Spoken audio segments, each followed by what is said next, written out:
Bonjour mes chers étudiants. Aujourd'hui, nous allons aborder un chapitre relatif à l'organisation de l'ADN en chromosome. Il fait suite au chapitre sur la structure de l'ADN. Donc une fois que nous avons vu la structure chimique et tridimensionnelle de la molécule d'ADN, nous allons voir comment celle-ci est organisée en chromosomes, notamment chez les eucaryotes. Même si on va aborder ce chapitre au départ à titre comparatif entre les virus, d'abord, comment le matériel génétique est organisé. Chez les virus, le matériel génétique peut être de l'ADN simple ou double brin, et dans certains cas, c'est un ARN tout simplement. C'est le cas des rétrovirus et donc de la possibilité de rétrotranscription, c'est-à-dire la synthèse de double hélice d'ADN à partir d'une matrice d'ARN. Chez les virus, la quantité de matériel génétique est très faible. Il s'agit de quelques milliers de paires de bases. Et parce que la quantité d'ADN est faible, il y a possibilité de chevauchement des gènes pendant leur expression. C'est-à-dire, et on va le signaler aussi pendant le chapitre de l'expression de la régulation de l'expression des gènes, ce chevauchement consiste en je ne sais pas comment le signaler ici, c'est lorsque vous avez deux gènes qui ont une séquence en commun qui va apparaître dans deux protéines différentes.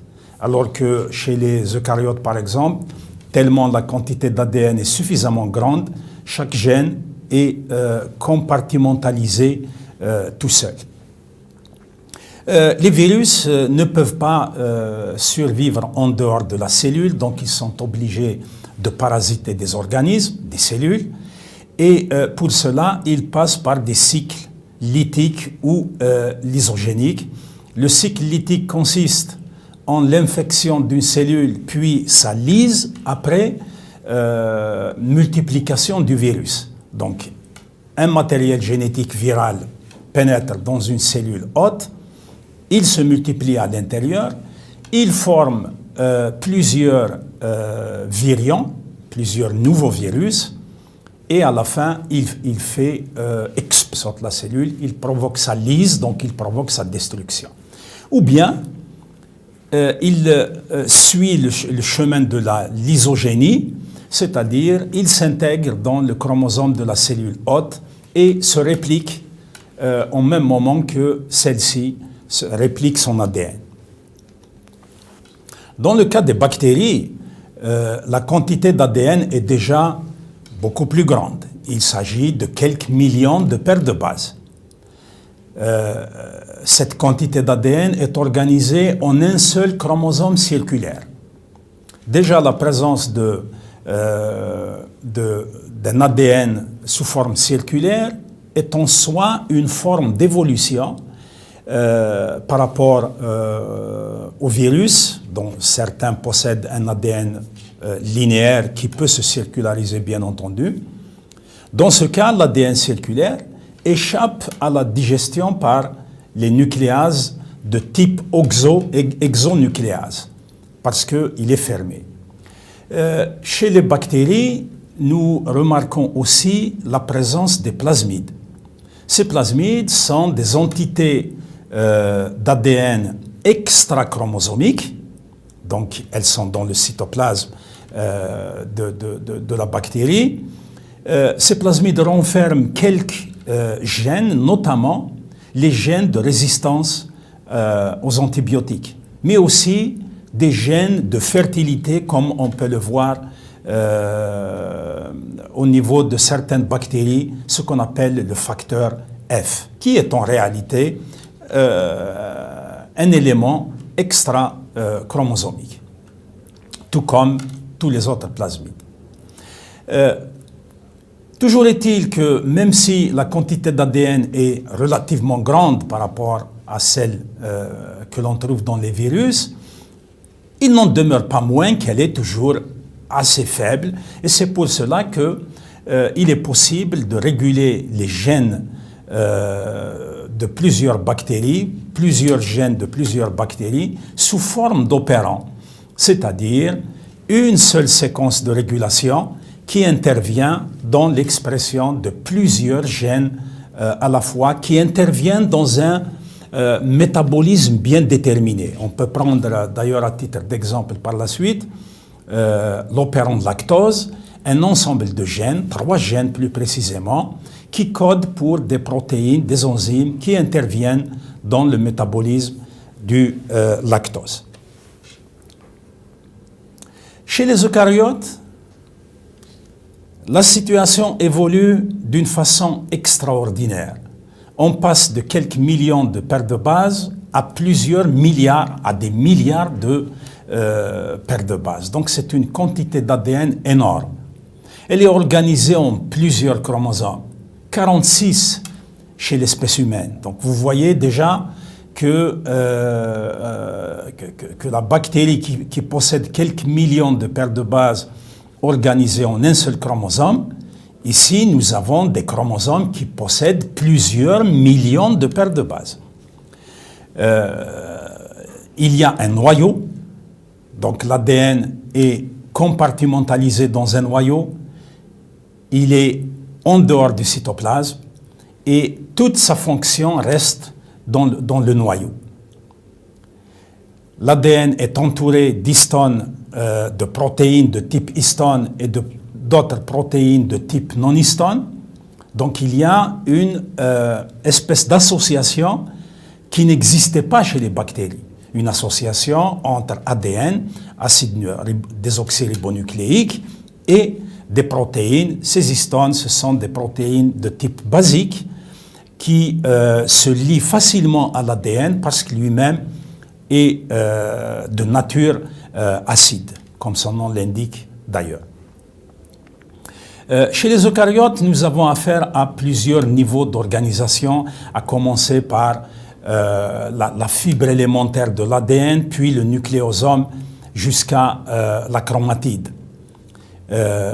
Suivant l'état de la cellule, qu'elle soit en division cellulaire ou qu'elle soit pendant la période d'interface, de repos et de fonctionnement normal, en dehors du cycle cellulaire et de la division, on peut avoir affaire à des situations de condensation ou de décondensation de l'ADN. C'est une situation dynamique qui fait que les protéines qui existent ici, qu'elles soient histones ou non histones, s'associent ou non pour réaliser la condensation et la décondensation.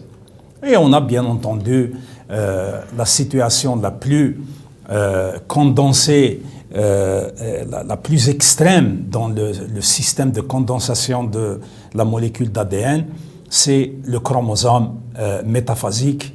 On ne cessera jamais de dire que c'est pendant cette période que l'ADN est sous sa forme la plus condensée de toute son existence.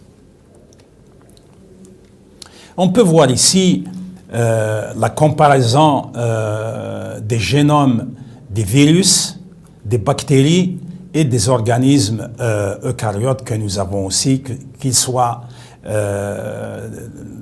plantes ou bien animaux, y compris les champignons, qui sont aussi des eucaryotes, bien entendu. Donc chez les virus, nous avons très peu de gènes, la quantité est faible, il n'y a pas de fonctionnement autonome. Chez la bactérie, nous constatons déjà donc une quantité d'ADN plus grande et elle est sous forme circulaire, avec ce plasmide qui est ici, qui est lui-même doté d'un certain nombre de gènes à vocation extra-chromosomique ou bien à fonctionnement extra-chromosomique.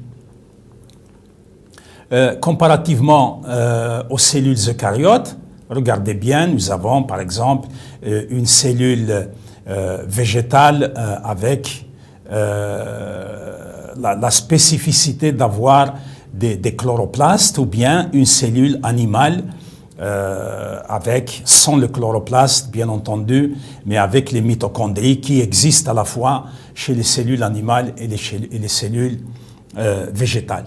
Donc nous avons ici la possibilité d'une hérédité extra-chromosomique, parce que la mitochondrie notamment possède une grande quantité d'ADN, beaucoup d'ADN, et un certain nombre de gènes qui fonctionnent soit dans la mitochondrie et à un degré moindre à l'extérieur de la mitochondrie.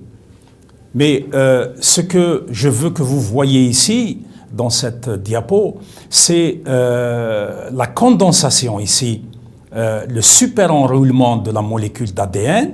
Lorsqu'on le déroule, voici par exemple cette taille, une fois qu'il est condensé, il est enroulé sur lui-même, et lorsqu'on le déroule, il est beaucoup plus grand, bien entendu, et c'est la première spécificité de la molécule d'ADN. Même avant l'intervention des protéines, histone ou non, la molécule d'ADN s'enroule sur elle-même déjà sous la forme de la double hélice de Watson. Elle n'est pas linéaire, elle est enroulée sur elle-même. On peut le constater ici avec le premier degré d'enroulement. Nous avons la fibre élémentaire d'ADN à 2 nanomètres, c'est une fibre nue, c'est de l'ADN nu qui est composé uniquement d'ADN et sans les protéines. Lorsque les protéines arrivent, se joignent à la molécule d'ADN, il se forme alors le premier degré de condensation, c'est le nucléosome. Le nucléosome ou bien la fibre à 11 nanomètres par rapport à cette longueur, ou bien à 6 nanomètres par rapport à cet empaquetage de l'ADN en faisant intervenir un octamère d'histone. L'octamère d'histone, il est composé de 2 H2A, donc les histones H2A en 2 exemplaires, H2B en 2 exemplaires aussi, H3 en 2 exemplaires et H4 en 2 exemplaires. Donc nous avons un total de 8 protéines ici, organisées 2 à 2, qui s'enroulent ici et permettent à l'ADN, ou plutôt qui s'empactent pour former le nucléosome, et permettent à l'ADN de s'enrouler autour de ces protéines. La H1 vient ensuite tout seul, donc un seul exemplaire de la H1 qui vient fermer les liens entre l'ADN qui rentre et l'ADN qui sort de ce nucléosome. Donc ça, c'est le premier degré de condensation de la fibre élémentaire d'ADN afin de former le nucléosome ou bien la structure à 11 nanomètres. Voici comment s'enroule la molécule d'ADN autour de l'histone. Donc regardez, elle entre par ici, elle fait un cycle, elle revient, elle entre et elle fait un deuxième cycle. Donc elle fait 2 tours. 2 tours d'ADN qui s'enroulent autour de 8 histones. Et c'est ce qu'on appelle un octamère d'histones. Vous voyez que l'entrée et la sortie ne sont pas encore liées. Et c'est à ce moment-là, c'est dans ces régions, à la sortie et à l'entrée, donc il va se former un petit croisement. C'est au niveau de ce croisement que vient se poser la H1 pour stabiliser le nucléosome. Le nucléosome en entier maintenant, une fois qu'il est formé ainsi, il est constitué approximativement de 200 paires de bases d'ADN 2H2A, 2H3, 2H2B, 2H4, ça fait 8, et une histone. Donc, stoichiométriquement parlant, elle est organisée, ce nucléosome est organisé de 200 paires de bases d'ADN associées aux histones 2A2, H2A, H2B, H3, H4. Donc 2A2 plus une HU. Et regardez aussi le rôle de cet empaquetage, le rôle de cet enroulement, le rôle de cette condensation, c'est de faire en sorte que des sites ou bien des régions d'ADN qui sont distantes, comme ici, deviennent rapprochées suite à la condensation sous forme de nucléose. On peut voir ici une chaîne continue de nucléosomes. Voici un nucléosome ici. Voici un deuxième nucléosome. Regardez bien. Un troisième nucléosome ici, jusqu'ici, et comme ça.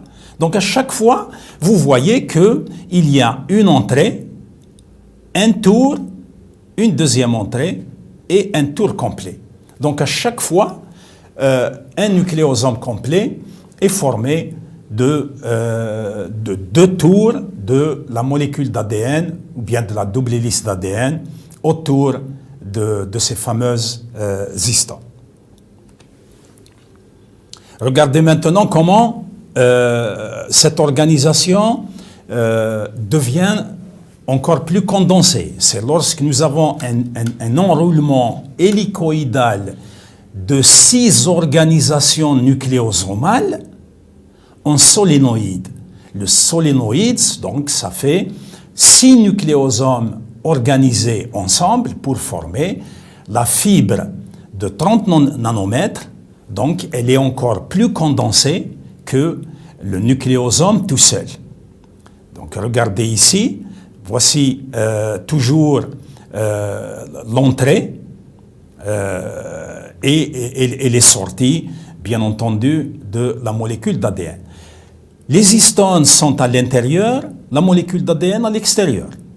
Et la H1, on va la voir dans un moment, elle va se positionner ici, entre les nucléosomes, pour fermer à chaque fois les entrées et les sorties et garder le nucléosome stable.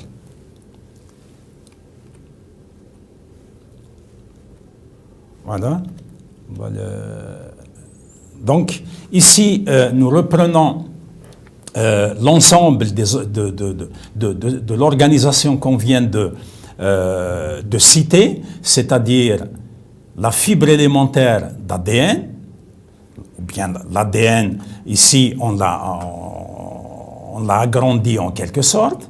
Donc, la fibre élémentaire de l'ADN jusqu'ici, comme une corde, et l'enroulement de l'ADN autour des histones, ça fait des nucléosomes. Et alors, dans un nucléosome, il y a à peu près 200 paires de bases, les voilà.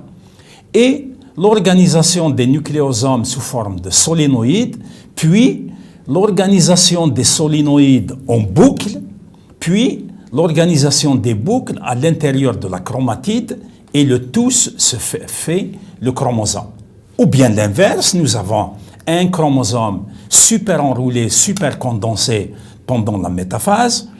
Lorsqu'il se déroule, suivant toutes ces phases, de bas en haut, nous aurons la fibre élémentaire d'ADN sans les protéines. C'est pendant cette période, par exemple, que l'ADN peut se faire répliquer, peut se faire exprimer.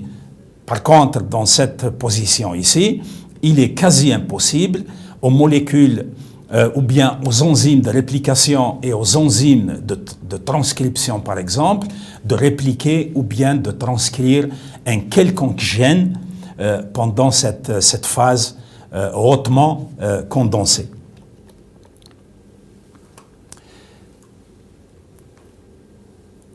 On parle souvent de période de décondensation et de condensation de l'ADN. Voici maintenant, d'une façon détaillée, élémentaire, la fibre à 2 nanomètres, elle se condense par les nucléosomes. Donc vous voyez ici de l'ADN qui rentre, il fait 2 tours et il sort. La H1, elle est ici. Elle est à l'intersection de l'entrée et la sortie de la molécule d'ADN. Une fois que la molécule d'ADN sort, pour aller s'organiser autour d'un deuxième nucléosome, il y a une partie de l'ADN qui est nue ici. C'est pour assurer l'accès des enzymes vers l'ADN. Et c'est pour ça aussi qu'on désigne toujours la structure de l'ADN comme un collier de perles dans lequel le fil représente l'ADN et le nucléosome représente les perles elles-mêmes. Donc voici le nucléosome, puis les nucléosomes qui s'empactent encore plus pour former les fameuses fibres à 30 nanomètres. Donc lorsqu'on les sépare, on évolue vers le haut. Lorsqu'on les condense, on évolue vers le bas, c'est-à-dire de 2 nanomètres vers 11 nanomètres, vers 30 nanomètres, vers la chromatide et le chromosome. Ou bien, on démarre du principe du condensé et on décondense vers le haut, donc pour aboutir à la formation de cette double hélice d'ADN. Lorsqu'on la voit de l'autre côté ou bien de l'arrière, c'est ici qu'on peut comprendre l'organisation des nucléosomes en solénoïdes. Ils sont 6. Chaque nucléosome représente l'organisation à 11 nanomètres. Chaque molécule d'ADN représente l'organisation à 2 nanomètres et chaque solénoïde représente l'organisation à 30 nanomètres. Il y a ici 2 tours de la molécule d'ADN autour de l'octamère d'histone et regardez bien la H1 qui est carrément à l'extérieur. Elle ne fait pas partie du nucléosome proprement dit, ou bien de l'octamère d'histone proprement dit. Lorsque on regarde la molécule d'ADN maintenant, ou bien le chromosome, parce que chez les eucaryotes, il est difficile de parler d'ADN sans évoquer le chromosome. Et dans le chromosome, nous avons la possibilité de constater la présence de régions beaucoup moins condensées que les autres, qu'on appelle le chromatide. C'est cette partie d'ADN. Regardez comment on peut voir les nucléosomes et non pas les solénoïdes. On ne voit pas cette structure qu'on a vue auparavant, c'est-à-dire celle-là, les solénoïdes. On ne voit pas non plus le système d'enroulement de boucles qui est un degré de condensation plus élevé que le solénoïde et donc encore plus que le nucléosome. Ce que l'on voit, c'est les nucléosomes individualisés, c'est-à-dire la partie la plus proche de l'ADN complètement décondensé, c'est-à-dire l'ADN nu. Cet ADN est assez accessible à la réplication et surtout à la transcription. Voilà. Et comparativement à cet ADN qui est en vert, ici, ou plutôt en bleu, voilà, ce sont des régions d'ADN de condensation intermédiaire. Il n'est ni trop condensé, ni relâché, comparativement à cette partie de l'ADN qui est hautement condensée, qu'on appelle l'hétérochromatine. Donc, nous avons le chromatine qui est accessible à la transcription. Nous avons des régions intermédiaires entre le chromatine et l'hétérochromatine qui sont relativement condensées, qui ne sont pas très accessibles à la transcription. Ça veut dire qu'il va falloir les décondenser un petit peu pour pouvoir les transcrire à partir de ces régions, et de ces régions notamment. Nous avons par contre l'hétérochromatine qui est complètement recouverte de protéines.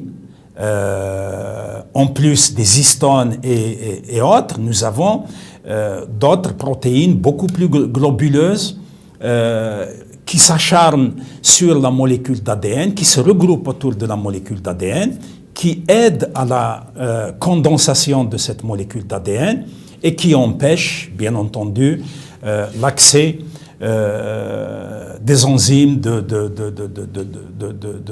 transcription. J'ajouterai que même dans cette hétérochromatine, il y a deux types. Il y a une hétérochromatine constitutive. Celle-là, elle est encore plus condensée que l'hétérochromatine que je dirais que je classifierais de simple. Pendant les processus de remodelage de la chromatine par modification des histones, nous avons ici, regardez bien, de l'ADN quand même qui est assez condensé. Nous avons la H1 ici qui est proche de l'octamère d'histone. L'ADN est toujours enroulé et pendant les processus de décondensation et d'ouverture de la chromatine, la première des choses à faire, c'est de sauter le verrou de la H1. C'est faire en sorte que la H1 soit relâchée pour que les nucléosomes se séparent individuellement. Parce que ici, dans cette situation, regardez, ce nucléosome et ce nucléosome sont tellement rapprochés parce que la H1 est présente. Dans ce cas, regardez bien, les deux nucléosomes commencent à se séparer et parce que la H1 qui est ici et celle qui est ici commencent déjà comment dirais-je, à subir une rupture pour alléger la condensation, pour aller vers la décondensation. Donc ici, on parle de remodelage, ou bien du processus de remodelage de la chromatine par modification des histones d'abord. Donc c'est le premier élément de décondensation pour arriver par la suite à la décondensation totale pendant l'expression des gènes. Donc, la condensation, par exemple, elle peut se faire pendant la division cellulaire ou bien avant pour assurer cette division. Et la décondensation va se faire lorsqu'on a besoin d'exprimer les gènes. Vous comprendrez ici le message que j'ai envie de vous adresser, c'est que l'ADN des eucaryotes, contrairement à celui des prokaryotes, subit de fortes modifications grâce à son organisation autour, à son organisation avec les histones et les autres protéines. On va ainsi d'un degré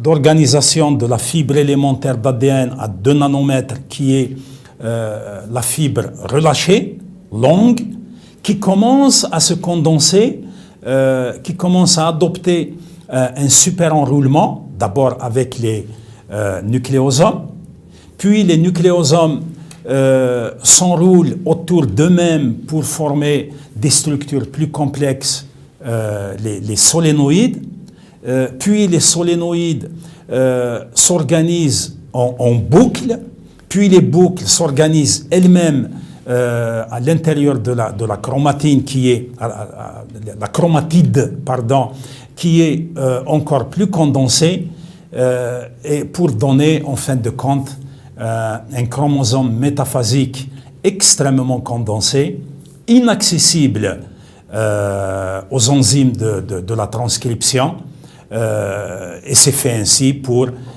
garder le chromosome intact pendant la division cellulaire. Voilà, j'arrive au terme de cette séance et je vous remercie pour votre attention. Merci.